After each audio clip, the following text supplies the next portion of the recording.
2026년 4월 네 번째 주간 교회력으로는 우리 주 예수님께서 부활하신 이후 세 번째 맞이하는 주간 금요일 기독교 대한성결교회 소금빛교회 관주기도회를 함께 주님께 올려드립니다. 주님의 이름을 함께 찬송하십니다.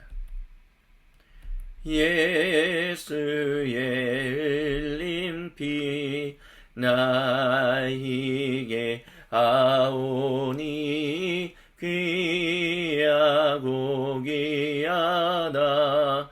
예수의 피밖에 없네. 예수의 흘린 피 나에게 아오니 귀하고 귀하다. 예수의 피밖에 없네. 예수의 흘린 피 날리게 하오니 귀하고 귀하다. 예수의 피밖에 없네.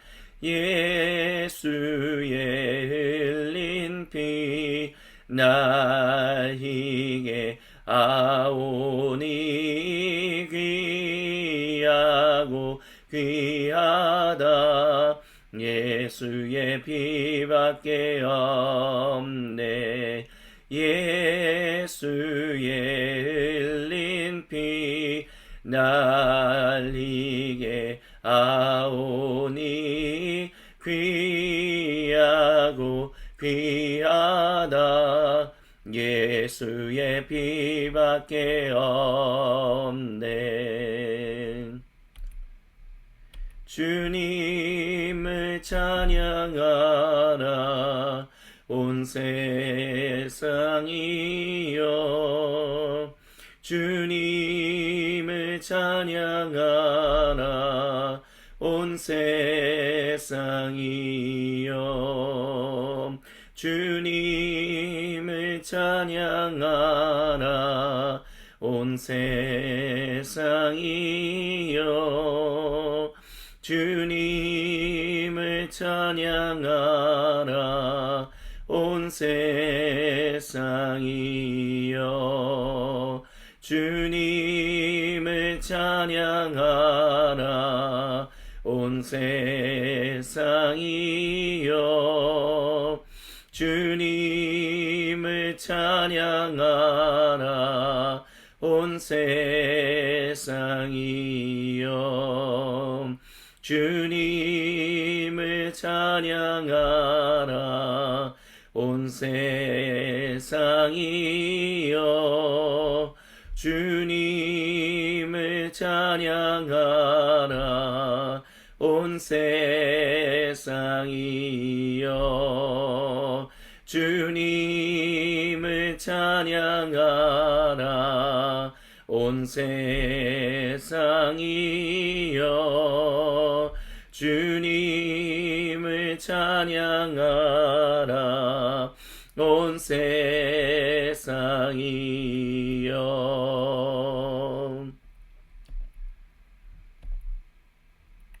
오 주님, 저희가 주님의 말씀을 묵상합니다. 우리는 예수를 바라봅니다. 우리의 주님을 바라봅니다. 우리는 예수를 바라봅니다. 우리의 주님을 바라봅니다. 우리는 예수를 바라봅니다. 우리의 주님을 바라봅니다. 들으십시오. 예수님이 다시 살아나셨습니다. 모든 사람과 온 창조 세계를 구속하시기 위해 십자가에서 돌아가셨던 아들을 우리 주 하나님이 다시 살리셨습니다. 모든 악한 세력이 가진 힘과 지혜가 빈 껍질뿐임을 완전히 드러내셔서 아무것도 아닌 존재임을 만천하에 알리신 영원한 생명이신 우리 주 구세주 예수님께서 요한복음서 13장 21절로부터 30절을 통해 우리와 세상에 전하시는 거룩하신 하나님 말씀입니다. 예수님께서 이 말씀을 하시고 나서 근심하는 기색으로 그 이유를 말씀하셨습니다. 너희 가운데 한 사람이 나를 배반할 것이다. 우리는 예수를 알아봅니다. 우리의 주님을 바라봅니다. 제자들은 예수님께서 도대체 누구를 두고 하신 말씀인지 궁금해서 서로 둘러보았습니다. 제자들 가운데 한 사람, 곧 예수님께서 깊이 사랑하시는 제자가 그분의 어깨에 머리를 기대고 있었습니다. 베드로가 그에게 몸짓하여 예수님께서 누구를 두고 말씀하신 것인지 물어보게 했습니다. 그래서 가장 가까이 있던 그 제자가 물었습니다. 주님, 그가 누구입니까? 우리는 예수를 바라봅니다. 우리의 주님을 알아봅니다. 예수님께서 말씀하셨습니다. 내가 이 빵 조각을 적셔서 주는 사람이 바로 그다. 그러고는 빵 조각을 적셔서 가룟 사람 시몬의 아들 유다에게 주셨습니다. 유다가 그 빵을 받자마자 사탄이 그에게 들어갔습니다. 예수님께서 말씀하셨습니다. 내가 하려고 하는 일을 해라. 어서 마무리 지어라. 우리는 예수를 바라봅니다. 우리의 주님을 바라봅니다. 저녁 식탁에 둘러앉은 사람들 가운데 왜 예수님께서 유다에게 그런 말씀을 하시는지 아는 사람이 아무도 없었습니다. 어떤 제자는 유다가 공금을 맡고 있었으므로 예수님께서 그에게 명절에 필요한 것을 사라고 하셨거나 가난한 사람들에게 뭔가를 주라고 하신 것이려니 생각했습니다. 우리는 예수를 바라봅니다. 우리의 주님을 바라봅니다. 유다는 빵 조각을 받고 그 자리를 떠났습니다. 밤이었습니다. 아멘. 우리는 예수를 바라봅니다. 우리의 주님을 바라봅니다. 우리는 예수를 바라봅니다. 우리의 주님을 바라봅니다. 잠시 주님의 말씀을 같이 듣습니다. 오늘 우리에게 주신 요한복음서 13장 21절부터 30절을 통해 주님이 우리로 주목하라 라고 하시는 것은 두 가지입니다. 첫 번째는 예수님께서 깊이 사랑하시는 제자라는 표현입니다. 이 표현이 굉장히 공감모험서에서는 등장하지 않는 굉장히 독특한 표현이다 라고 할 수 있습니다. 그래서 어떤 사람들은 바로 사도 요한이 자신의 복음서를 기록하면서 이렇게 스스로의 이름을 얘기하기보다는 예수님께서 깊이 사랑하시는 제자라고 은유적으로 표현한 것 아니겠냐라고 말하는 성경학자들이 있습니다. 하지만 우리는 또 이렇게 생각해 볼 수도 있습니다. 동정녀 마리아가 아닌 막달라 사람 마리아와 관련해서 우리는 성경의 위경에 막달라 사람 마리아를 굉장히 예수님께서 깊이 사랑한 것처럼 표현하는 그런 구절들이 있음을 알고 있습니다. 그런 위경이 있음을 알고 있죠. 그러다 보니까 어쩌면 사도 요한은 그런 것들과 비교해서 아니면 그런 것들이 기록되기 이전에 그런 논쟁들을 자르기 위해서 예수님께서 깊이 사랑하시는 제자라는 표현을 여기서 은유적으로 사용하는 것이 아니겠냐라는 생각을 우리로 가지게 합니다. 물론 우리가 막달라 사람 마리아를 예수님께서 가장 이성적으로 사랑하는 그런 식의 표현이 등장한 위경들은 주 1세기보다는 오히려 주 2세기경에 등장했기 때문에, 그렇다면 주 1세기에 기록된 요한복음서가 그것을 미리 내다보고 이렇게 기록했다라고는 말하기 어려운 거 아니냐라고 반문하는 분들도 계실 것입니다. 근데 우리가 기억해야 할 것은, 우리가 보통 공관복음서나 요한복음서가 기록되었을 때 그 이전에 구전되어서 전에 내려오던 것들이 기록된 것이다 라는 것을 기억해야 합니다. 이것은 단순히 큐문서를 얘기하는 것이 아닙니다. 성경도 30년, 40년 뒤에, 즉 예수님께서 십자가에서 돌아가시고 아버지 하나님께서 그를 다시 살리신 이후 3, 40년이 지난 뒤에 공관복음서와 요한복음서가 그 이후에 기록되었다면, 그 기간 동안 예수님의 말씀이 어쨌든 예수님과 관련한 이야기들이 구전을 통해서 내려왔다라고 우리는 얘기한다는 거죠. 그렇다면 예수님께서 막달라 사람 마리아를 이성적으로 사랑했다라는 식의 얘기도 비록 주 2세기에 등장한 위경에서 그와 같은 것들이 문서화됐을지라도 그런 것들이 어떤 사람들의 입을 통해서 전달되었을 가능성도 있다는 것을 우리는 기억해야 합니다. 근데 그것이 온전한 주님 복음이 아니었기에, 그렇기 때문에 요한복음서는 그 구전으로 들려오는 말이 되지 않는 이야기를 올바르게 바로잡기 위해서 자신을 예수님께서 가장 깊이 사랑하시는 제자라고 은유적으로 표현을 했다라고도 말한다면, 그것이 그렇게 비이상적인, 이성적인, 그리고 비논리적인 것은 아니다라고 얘기할 수 있을 것입니다. 그리고 또한 우리는 기억해야 합니다. 예수 제자들 가운데 한 사람, 여기서 예수님과 가장 가까이 있었다라는 것은 예수님과 12제자를 일단 얘기하는 것입니다. 물론 예수님의 여성 제자들도 같이 있었겠죠. 하지만 이 자리에는 예수님과 그의 핵심 남성 제자들이 함께 그 자리에 있었다라는 것, 그것을 사복음서가 모두가 다 공통으로 강조하고 있다라는 것을 우리는 잊지 말아야 합니다. 그렇다면 여기서 말하는 그 예수님께서 깊이 사랑하시는 제자는 여성이 아닌 남성임을 우리는 잊지 말아야 합니다.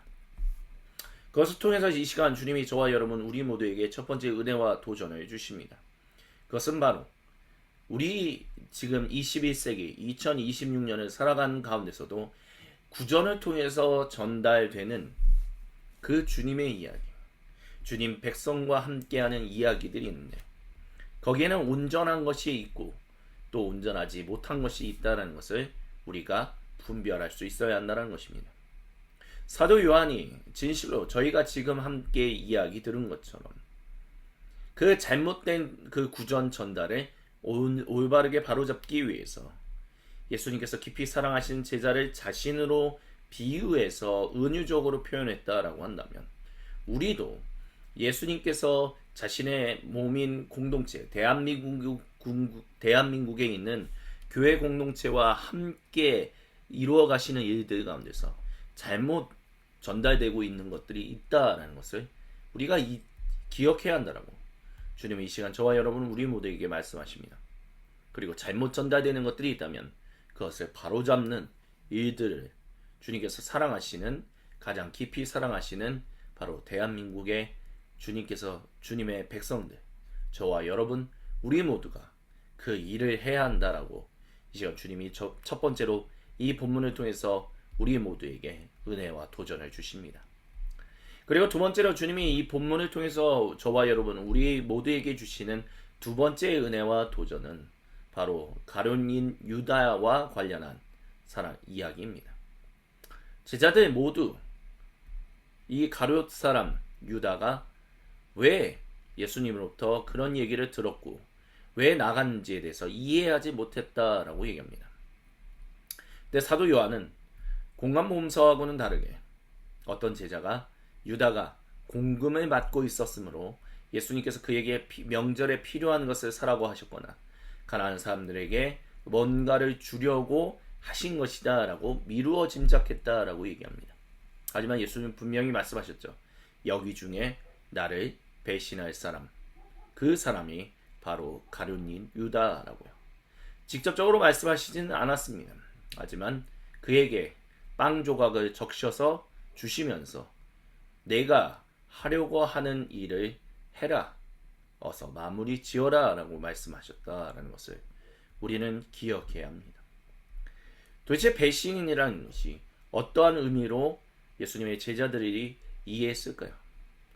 사도 요한의 이 복음서는 예수님께서 굉장히 목숨의 위협을 받고 계셨다는 것을 우리는 알 수 있습니다. 그렇기 때문에 여기서 말하는 배신과 배반은 적어도 예수님을 환영하지 못하는 사람들에게 굉장히 위험한 상황을 맞닥뜨리게 하려고 하는구나 라는 일종의 그런 일을 할 것이다 라고 우리는 제자들이 생각했을 것이라고 볼 수 있습니다. 하지만 그 제자들마저도 설마 예수님의 핵심 제자 중에 한 명인 이 12명의 제자 중에 한 명인 가룟 사람 유다가 예수님을 위험한 상황에 빠뜨릴 것이다 라고는 전혀 예상하지 못했습니다. 하지만 그 일이 일어났습니다. 비록 우리는 지금 부활 후 주간, 기쁨과 감사가 넘치는 주간을 보내고 있지만 우리는 또한 이 고난 주간의 이야기를 잊지 말아야 합니다. 오 주님, 주님께서 고난 당하시기 위해서 사탄이 유다의 마음에 들어갔고 그렇게 예수님을 배신하는 일들이 일어났습니다. 오 주님, 이 평화롭고 행복한 이 주님 부활 후 맞이하는 주간에도 우리는 예수님께서 어떤 고난을 받으셨는지를 잊지 말아야 합니다. 주여 우리를 인도하여 주옵소서.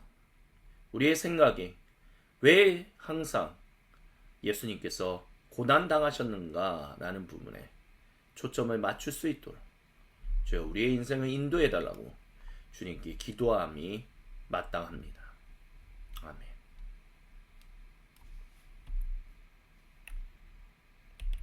계속해서 들으십시오. 우리 주님이 모든 성도와 온 창조세계에 거룩한 얼굴을 보이시며 생명의 음성을 야고보서 1장 13절로부터 15절을 통해 선언하십니다. 악에 빠질 위험에 처한 사람을 보거든 하나님이 나를 넘어뜨리려 한다고 함부로 말하지 못하게 하십시오. 하나님께서는 악에 영향받는 분도 아니시며 누군가의 앞길에 악을 들이미는 분도 아니십니다. 유혹을 받아 악에 굴복하는 것은 전적으로 우리 자신입니다. 우리는 누구도 탓해서는 안 됩니다. 탓하려면 자꾸 견눈질하고 유혹에 이끌리는 우리 자신의 타오르는 욕심을 탓할 것밖에 없습니다. 욕심이 잉태하면 죄를 낳습니다.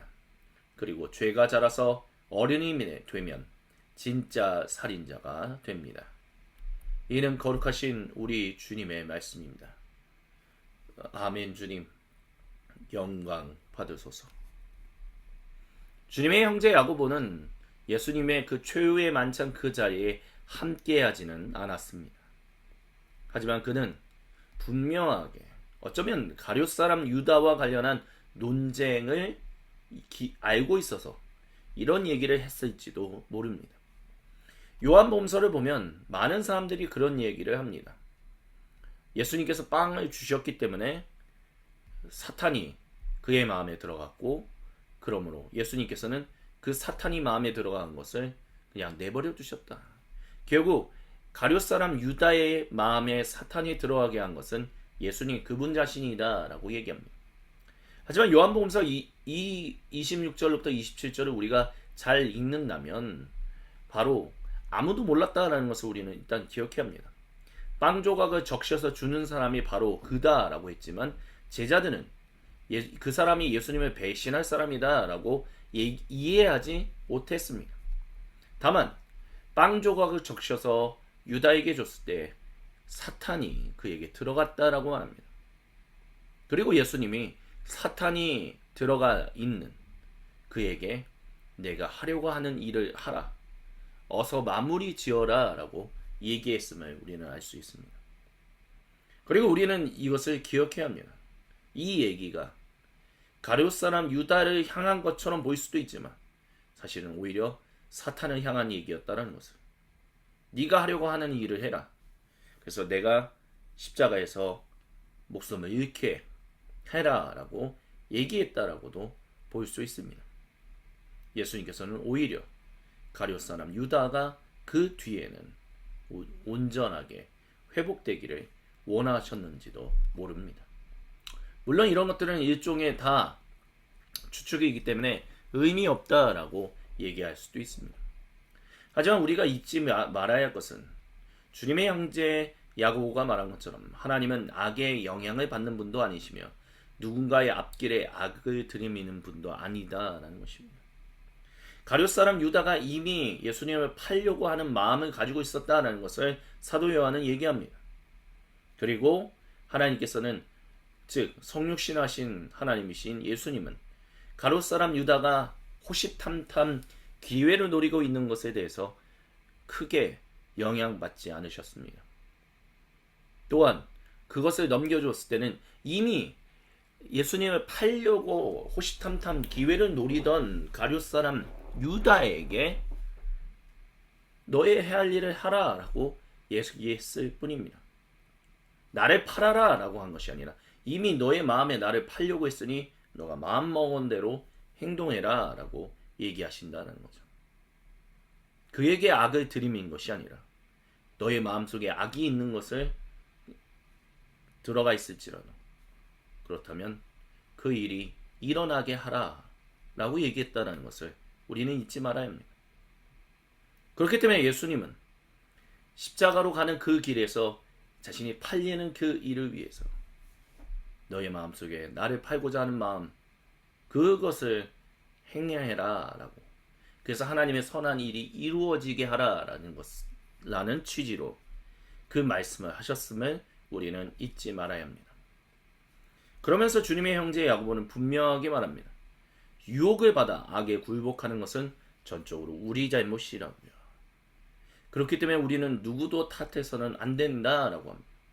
탓하려면 자꾸 곁눈질하고 유혹에 이끌리는 우리 자신의 타오르는 욕심을 탓해야 한다라고 얘기했습니다. 그래서 죄가 자라서 어른이 되면 진짜 살인자가 된다라는 이 주님의 형제 야고보가 말하는 것은 바로 가룟 사람 유다가 예수님이 그렇게 함으로 말미암아 예수님을 팔게 된 것이 아니라 그가 그의 마음속에 품은 것들이 그대로 결국에는 이루어지게 되었다는 것. 가룟 사람 유다가 결국 스스로 죄를 지은 것이다라는 것을 우리가 잊지 말라고 주님은 말씀하십니다. 또한 더불어서 우리도 우리 마음속에 있는 이 유혹을 욕심을 다스리려고 하지 않는다면 우리도 결국에는 악에 굴복하는 것은 우리 자신이다라고 얘기해야 한다라고 이 시간 주님이 저와 여러분 우리 모두에게 말씀하십니다. 주신 말씀과 음성을 붙들고 우리 각자의 고유방으로 들어갑니다. 침묵 가운데 우리가 주님 앞에 홀로 있을 때 우리 각자에게로 찾아오셔서 거룩한 얼굴을 보이시며 생명의 음성을 들려주시는 우리 주님과 얼굴과 얼굴을 마주보고 함께 생명의 교제를 나누는 관조의 시간에 가십니다.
오 거룩하신 주님, 우리 각자에게로 찾아오셔서 거룩한 얼굴을 보이시며 생명의 음성을 들려주셔서 감사합니다. 그 주님 주신 음성과 말씀을 붙들고 주님 앞에 나아가 기도합니다. 오 주님, 우리 모두의 그 기도를 외면하지 않으시는 주님을 찬양하며 이 시간 주님께 기도하오니 주님 우리와 함께 하시옵소서. 아멘. 함께 주님께 기도드립니다. 주여 비오니 들어주소서. 우리의 기도를 주여 비오니 들어주소서. 응답해 주소서. 주여 비오니 들어주소서. 우리의 기도를 주여 비오니 들어주소서. 응답해 주소서. 주여 비오니 들어주소서. 우리의 기도를 주여 비오니 들어주소서. 응답해 주소서. 주여 비오니 들어주소서. 우리의 기도를 주여 비오니 들어주소서. 응답해 주소서. 주여 비오니 들어주소서. 우리의 기도를 주여 비오니 들어주소서. 응답해 주소서.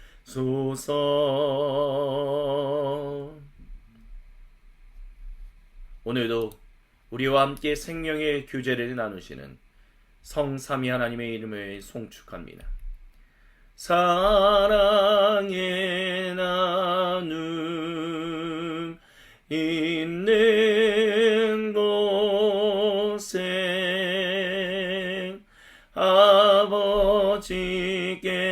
아버지께서 계시도다.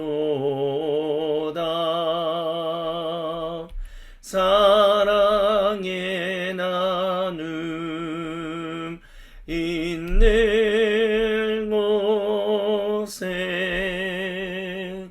예수님께서 계시도다. 사랑의 나눔 있는 곳에 성령님께서 계시도다. 계시도다. 계시도다. 아멘. 주님께서 우리에게 가르쳐주신 기도로 아버지 하나님께 한 목소리 한 마음으로 같이 기도하십니다. 하늘에 계신 우리 아버지, 아버지의 이름을 거룩하게 하시며 아버지의 나라가 오게 하시며 아버지의 뜻이 하늘에서와 같이 땅에서도 이루어지게 하소서. 오늘 우리에게 일용할 양식을 주시고 우리가 우리에게 잘못한 사람을 용서하여 준 것 같이 우리의 죄를 용서하여 주시고 우리를 시험에 빠지지 않게 하시고 악에서 구하소서. 나라와 권능과 영광이 영원히 아버지의 것입니다. 아멘. 주님께 모든 영광, 감사 그리고 찬양을 올려드립니다. 이것으로 주님 부활 후 세 번째 맞이하는 주간 금요일 기독교 대한 선교교회 소금빛교회 관주기도회를 마칩니다.